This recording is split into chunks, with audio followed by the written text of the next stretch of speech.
हिमालय के तराई से सटे बिहार के ज़िलों में विकास की एक नई रफ्तार आने वाली है। इस इलाके में जिनकी ज़मीन है उनके लिए एक बड़ा अवसर आया है और यह अवसर गोरखपुर सिलीगुड़ी एक्सप्रेसवे के तरफ से। दरअसल केंद्र सरकार ने इस परियोजना के लिए नए अलाइनमेंट को मंजूरी दे दी है और ज़मीन अधिग्रहण की प्रक्रिया भी तेज हो चुकी है। इसी वजह से जिन इलाकों से यह एक्सप्रेसवे गुजरने वाला है वहाँ ज़मीन के दाम अब पानी की तरह बढ़ने लगे हैं और आने वाले महीनों में इनकी कीमतों में दोगुना तिगुना इजाफा होने की पूरी संभावना जताई जा रही है। कुछ विशेषज्ञ तो ये भी कह रहे हैं कि तराई के जिन गांवों, कस्बों और बाज़ारों से यह मार्ग यानी एक्सप्रेसवे निकलेगा वहाँ की ज़मीन की मांग अचानक बढ़ेगी, क्योंकि एक्सप्रेसवे किसी भी क्षेत्र को आर्थिक गलियारे में बदल देता है और वही बदलाव इन क्षेत्र में देखने को मिलेगा। इसलिए निवेशक, कारोबारी और डेवलपर्स इन क्षेत्रों में तेजी से रुचि दिखा रहे हैं। ज़मीन खरीदी जा रही है, लिहाजा जो ज़मीन की कीमतें हैं वो आसमान छूने लगी हैं। अगर इस एक्सप्रेसवे की लागत की बात करें तो ये 38,645 करोड़ रुपए है और यह 520 किलोमीटर लंबा है। यह एक्सप्रेसवे 6 लेन का होगा और यह न केवल बिहार बल्कि उत्तर प्रदेश और पश्चिम बंगाल को भी जोड़ेगा। इसके बनाने का लक्ष्य 2028 तक रखा गया है, यानी 2028 तक यह एक्सप्रेसवे बनकर तैयार हो जाएगा। वाहन रफ्तार भर सकेंगे और इस क्षेत्र का विकास भी रफ्तार भर सकेगा। बिहार में यह गोपालगंज, बेतिया, मोतिहारी, सीतामढ़ी, दरभंगा, मधुबनी, सुपौल, अररिया और किशनगंज जैसे 9 जिलों से गुजरेगा। जहां जहां सर्वे और नापी का काम शुरू हुआ है वहां किसानों और ज़मीन मालिकों को उच्च मुआवजा मिलने की पूरी उम्मीद है। ज़मीन की वर्तमान कीमतों में 30 से 60% तक उछाल भी देखी जा रही है, जबकि निर्माण शुरू होते ही कीमतें कई गुना बढ़ सकती हैं।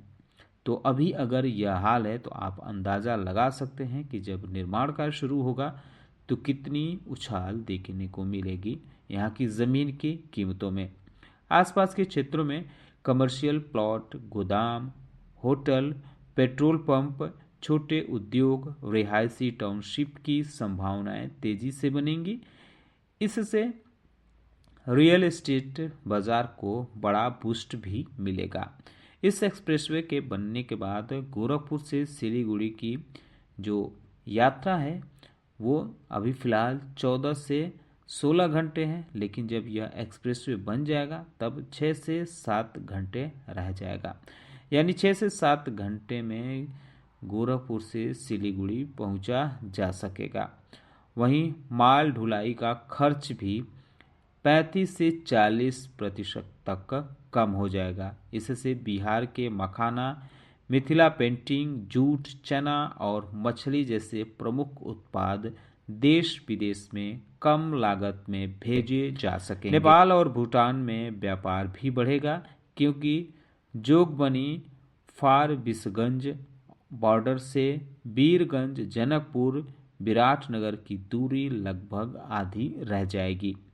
पर्यटन के लिहाज से भी यह मार्ग महत्वपूर्ण होगा, क्योंकि वाल्मीकि नगर टाइगर रिजर्व, जनकपुर धाम, कोसी अभयारण्य, दार्जिलिंग और सिक्किम जैसे जगहों को एक दिन में कवर किया जा सकेगा। यानी इन जगहों पे अगर आप चाहेंगे तो एक दिन में घूमकर अपने घर आ सकेंगे। इससे स्थानीय रोजगार और आय के नए स्रोत खुलेंगे, जो सीधे जमीन की कीमतों को और ऊपर धकेलेंगे।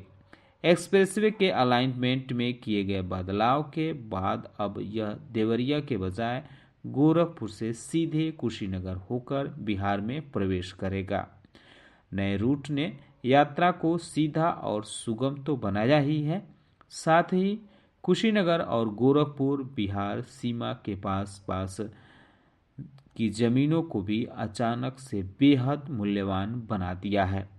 गोरखपुर और कुशीनगर के बीच अब इस मार्ग की लंबाई 86 किलोमीटर रहेगी और इस पूरे कॉरिडोर में भूमि की मांग लगातार बढ़ रही है। अगर कुल मिलाकर देखें तो गोरखपुर सिलीगुड़ी एक्सप्रेसवे केवल यात्रा को तेज या व्यापार को आसान करने वाली परियोजना नहीं, बल्कि यह पूर्वांचल बिहार की तराई बेल्ट में जमीन के भाव को आसमान तक ले जाने वाला विकास का नया केंद्र बनने जा रहा है। जिन जिलों में यह मार्ग गुजरेगा वहां जमीन सिर्फ खेत नहीं बल्कि आने वाले वर्षों में सोने के बराबर की संपत्ति साबित हो सकती हैं।